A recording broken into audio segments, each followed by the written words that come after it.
They want to. They want to tell. They want to tell the top niggas down. Yeah, nah, for sure. So they come with it. How can you win a battle when niggas want you to lose it? Even if you win, you lose. Yeah. No matter what. Even if Kendrick never responded, man. If Drake just dropped songs and goddamn Kendrick never responded or nothing, he still don't win because his position didn't change. He was already the top nigga. Yeah, but that shit sound different when them folk got down playing your shit at the Super Bowl. But this song, that shit hit different. Yes. Huh? I guess. Dog, it's 2025 and they're still playing victim. This sounds like the exact same narrative for the people that still try to defend Diddy. For some reason, they still think that there's this attack on black men in Hollywood. Like R. Kelly, Diddy, Cosby, Drake. All of these men are innocent and they're victims because they were getting too much money. That's what they truly believe. But for Drake in particular, this doesn't make sense because where was this when he won against Meek Mill? When everyone in the culture gave Drake that win. Drake, he went on his own entire OVO fest with the memes in the background. He was performing back to back, going crazy with it. And I loved it. At the time, I was a Drake fan. I loved it. And I still like 21. But this narrative is getting tired.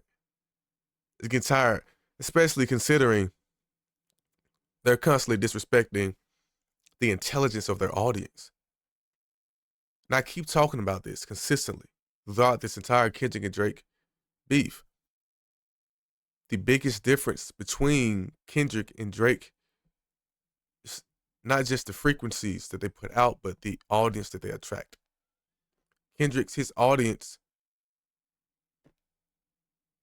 they expect genius because they are also on a path of genius, on a path of mastery. We're also getting degrees. We're also starting businesses. We're also expecting our musicians to master their craft. So when we look at Drake, like I said, I used to be a fan. I don't see that in Drake anymore. And right now, Drake, he seems like the friend that you had in high school that y'all both went off to college. Then y'all came back and you have nothing in common anymore. So that's what we feel like culturally. Because right now we're in that information age where we have way too much information. We know what's going on when it comes to the way our brains work, the way the subconscious works. We understand color theory. We understand that certain frequencies and certain pitches make our brains do certain things. So when you're talking to this level of intellect, you can't easily deceive us. So I always talk about the difference between the deceiver, the trickster, versus the magician. We talk about Drake and him getting plastic surgery abs and Kendrick Lamar being Kung Fu Kenny with a real life six pack. You can't step into a ring or an octagon with Ozempic plastic surgery abs trying to compete against someone who's actually doing the physical work. Kendrick has the mental IQ. He has done the spiritual shadow boxing. Drake, you can't lie about shadow work. You can't lie about shadow boxing in this sport, in this realm. You actually have to do the shadow work. You actually have to regulate your nervous system. You actually have to think the thoughts that you claim you do. We know about affirmations. We know who Bob Proctor is. We know what Plato's cave allegory is. We know once again, how brains work. We know what the five senses are. We know that the mass majority of the planet is in the universe is dark matter and dark energy. We understand that there's very few melodies that we can actually interpret as humans. Very few notes, very few keys, very few colors that our brains can actually interpret. Once again, this is 2025. And they're still moving from the perspective that their audience is stupid. That's the reason why we keep talking about Drake. His audience is children. He has to continue to attract the youth. He has to continue to attract the ignorant. Deception. That shit hit different. Like, hey, you know, numbers don't lie. But shit, bro. That shit gotta feel a certain type of way, boy. What, you talking about to hear a nigga diss you at a Super Bowl? Yeah, and to goddamn them arena, them folk like, homie, you know, Kendrick been a great artist all this time or whatever. Yeah, for sure. You know what I'm saying? Yeah. But he ain't had that look. That Yeah. Drake diss run look been his biggest look. Drake couldn't get that from him. Facts. That's my point was. Yeah. You saying he should just left it alone? He would have just been looking like he tearing a good nigga that mind their business down. So the folk really want to see the underdog The win, shit but when rigged, you win, they man. want to tear you down. It's rigged, man. Yeah. Even if Drake won, he would have been the bad guy for winning. Yeah. Like, he would have still been like, man, fuck that. Because Kendrick, one of them rappers. Like, goddamn, he know how to say, like, different shit, like, writing shit. You get what I'm saying? Like, J. Cole like that. Like, they could consider them, like, the holy MCs, bro. MCs. Yeah, Yeah, they MCs. Master So, Sarah, what is so it? MC really can't lose. You can't lose if you an MC for real. But Drake an MC for real, but he goddamn make hits too. He a hybrid. So it's different. So it's like goddamn niggas look at But them. Meek was an MC. Nah, Meek was a MC, but he really wasn't them type MCs, bro. Meek ain't made just going in there just making no super like 9-minute song where he just like goddamn saying crazy metaphors the whole time and shit. And this reminds me of a few weeks ago, 21 said, and in regards to their rap beef, he said it's certain things that when you say it online or you say it in the rap beef, he really don't care about the music. He just want to go slap you. So this just goes back to philosophy and purpose. And once again, going back to me being a former Drake fan, this is one of the reasons why I started to pull away from Drake because of his branding. His branding is that I completely understand the money side of the music business. Understand it's the music business. So Drake, the last album that I really was a fan of was Scorpion. And that was really, it was a great album to me, but it could have really been a classic album if he really didn't have to add as many songs as he did, because you can tell it was purely for streams, purely to get playlisted, purely for the frequency itself, just the attention. But there was no substance behind that attention. And even looking at his concerts, his shows, it's like, man, I'm a huge Michael Jackson fan. I'm a moonwalker. I'm looking at Beyonce. I'm looking at Kendrick.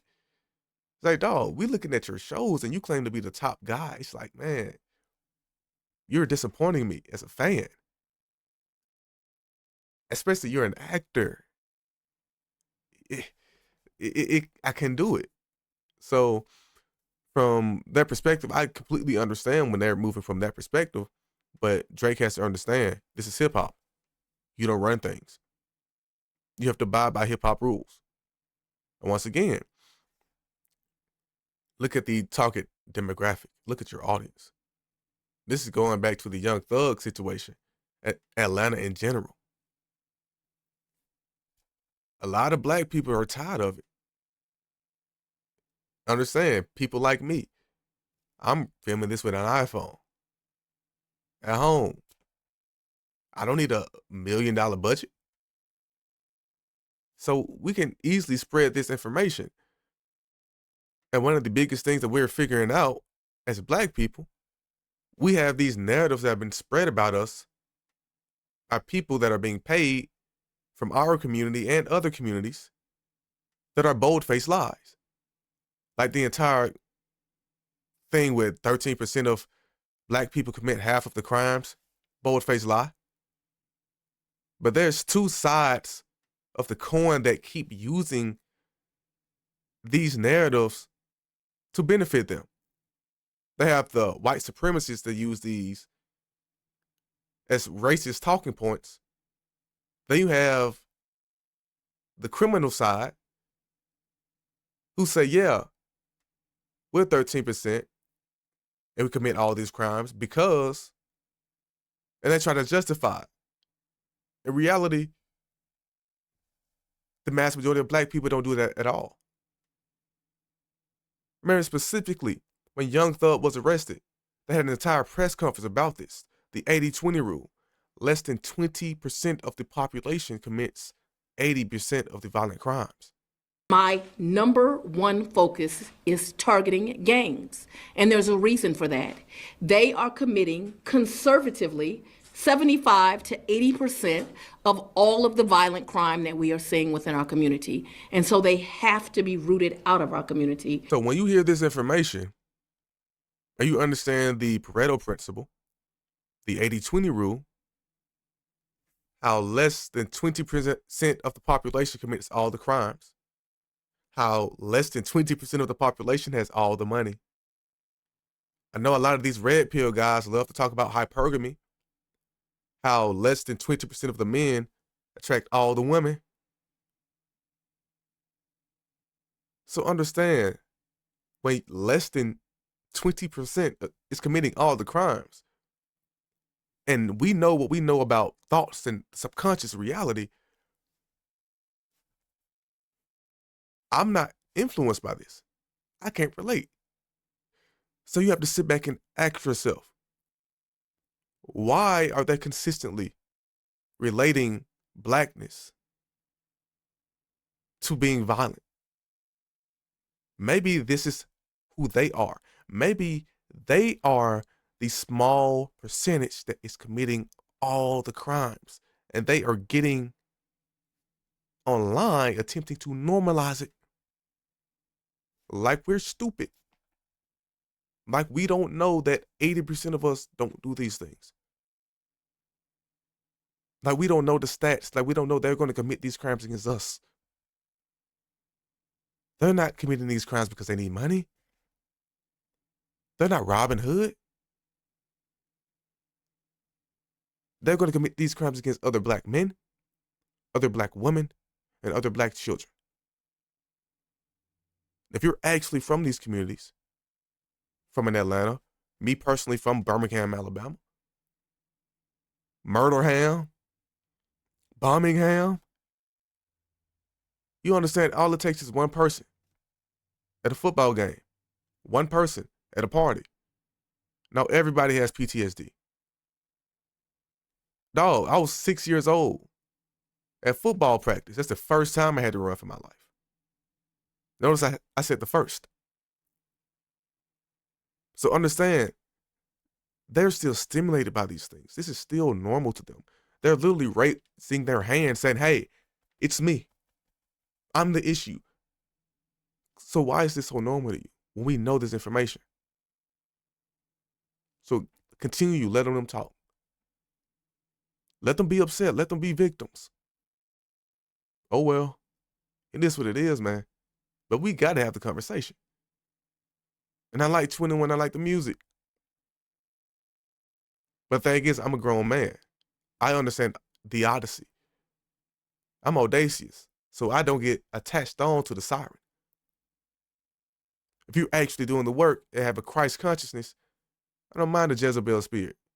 I practice mindfulness. I understand the 4 agreements. The second agreements, don't take it personal. So I have the athlete's mind. That's the reason why I talk about martial arts so much. Shadow boxing. I'm just watching. I understand anger is a secondary emotion. I'm still here, conscious of the very first initial emotion. So now we're still gonna be here. We're gonna watch film, and then we're gonna correct the behavior. Cause this ain't it. This ain't it. Atlanta is really goddamn. What's the word? Atlanta really a. Cause Atlanta really groomed us, bro, since we was kids. The fuck? No, just listen to what I'm saying. Maybe. Hey, I'm gonna hear him out. I'm gonna hear him out. But hey, this is crazy words, man. I ain't never heard. Hey, dog. Since we was 10, 11, 12 on club life, bro. Like, nigga, when I was a lamb nigga on my mama, nigga, I was taking out trash for $2 in apartments. Decatur skate? Just to goddamn get some chucks and some dickies to go to the Decatur skate. Yeah. Getting wristband, goddamn nigga. They used to have pictures with no liquor. You just get a picture of Sprite. So your ass getting groomed for the club. Yeah. From you goddamn in middle school. Yeah. So now when you got down 30, man, nigga, I've been going to the club since I was 11, 12 years old, bro. The club. Bro, super. You get what I'm saying? Yeah, man. Atlanta groomed a nigga, bro. I see Drake shot y'all on a song like you based on a nigga that be tapping in with him. Right. How you keep that relationship like that instead of getting on, getting at the table? I don't never think I ain't never really been at no table, man. I'm just asking, bro. I'm just asking, like, you know how, like. I fuck with Drake. Me and Drake it's just the relationship keep itself, just like me and Metro. So did you I tried to get them together. What happened? Long before all this shit happened. What happened? You know, some niggas just Metro felt how he felt. Metro felt a certain type of way about something. Drake told me and Metro that he understood where he was wrong and he apologized multiple times. But I feel like Metro just felt how he felt. But I feel like now Metro is kind of more open-minded. I feel like he like, I don't know, I feel like Metro been through a lot. So, like, I feel like sometimes the shit just don't be the right time. But I feel like in the future, the near future, we'll see them work together again. Do you think the damage is done? Do you think, like, Nah. Drake took a hit? Do I think he took a hit? Yeah. Nah. He's still the #1 stream nigga this year. To answer that last question, absolutely. Because I understand Drake has still been dropping. That's what everyone seems to forget. He's still been dropping. Dropped an entire album. Even though it's a collab album, it's still an entire album. It's Drake, right? So those streams are coming from his old discography. But at this point, who really wants to hear Drake and Metro? I don't want to hear that, man. I don't want to hear nothing that Drake has to say, especially after everything. I don't want to go back. I don't want to regress. I don't care what they have to say. Drake, he's not going to come on a Metro beat and then say something that has some type of substance to it. There's nothing he can say. That works on the people that he's groomed. That works on the people that he's employed. That works on the woman he's talking to. That works on the relationships that he's in personally. I don't care about being sweet talked to. I'm a grown man. Like I said, I don't care about what you say. If you're coming from the athlete's mind, dog, I'm looking at the scoreboard. I don't need just a motivational speech. I need you to actually score a touchdown. I don't care about anything else. So if Drake can't actually give us what we're looking for, what his target demographic that he's neglected is looking for, it is what it is. We're on to something else. Like, we have thousands of hours of content being uploaded. We have way too many musicians dropping. There's been way too many great hip-hop albums that have dropped this year. Drake's not needed right now at all. It's what it is. Appreciate y'all. See you on the next video.